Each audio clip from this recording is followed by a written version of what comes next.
సంక్రాంతి ప్రయాణాల నేపథ్యంలో NH65 జాతీయ రహదారిపైన 10 కిలోమీటర్ల మేర వాహనాలు నిలిచిపోయిన పరిస్థితి నెలకొంది.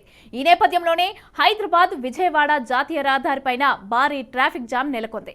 హైదరాబాద్ నుంచి విజయవాడకి వచ్చే వాహనాలు ధర్మాజిగూడెం స్టేజ్ వద్ద విజయవాడ దారికి పంపించడంతో అటు హైదరాబాద్ రోడ్డు ఇటు విజయవాడ నుంచి హైదరాబాద్కు వచ్చే వాహనాలతో 10 కిలోమీటర్ల మేర ట్రాఫిక్ స్తంభించిపోయింది. దీంతో జాతీయ రహదారిపైన అటు ఇటు వెళ్లకుండా మధ్యలో ఇరుక్కుపోయిన వాహనదారులు తీవ్ర అవస్థలు పడుతున్నారు.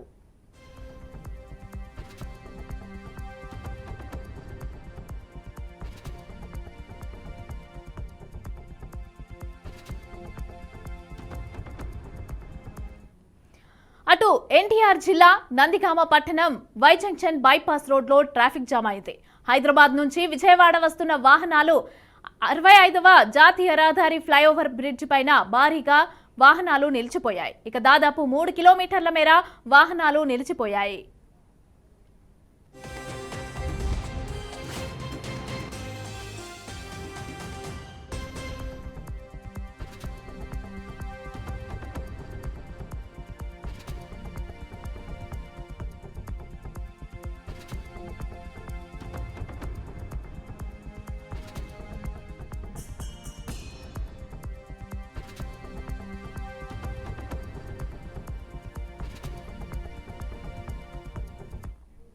సంక్రాంతి ప్రయాణాల నేపథ్యంలో నేషనల్ హైవే 65 దగ్గర 10 కిలోమీటర్ల మేర వాహనాలైతే నిలిచిపోయిన పరిస్థితి నెలకొంది. ఇక ఈ నేపథ్యంలో హైదరాబాద్ విజయవాడ జాతీయ రహదారిపైన భారీ ట్రాఫిక్ జామ్ నెలకొంది. హైదరాబాద్ నుంచి విజయవాడ వచ్చే వాహనాలు ధర్మాజిగూడెం వద్ద విజయవాడ దారికి పంపించడంతో అటు హైదరాబాద్ రోడ్డు ఇటు విజయవాడ నుంచి హైదరాబాద్కి వచ్చే వాహనాలతో 10 కిలోమీటర్ల మేర ట్రాఫిక్ స్తంభించిపోయింది. దీంతో జాతీయ రహదారిపైన అటు ఇటు వెళ్లకుండా మధ్యలో ఇరుక్కుపోయిన వాహనదారులు తీవ్ర అవస్థలు పడుతున్నారు.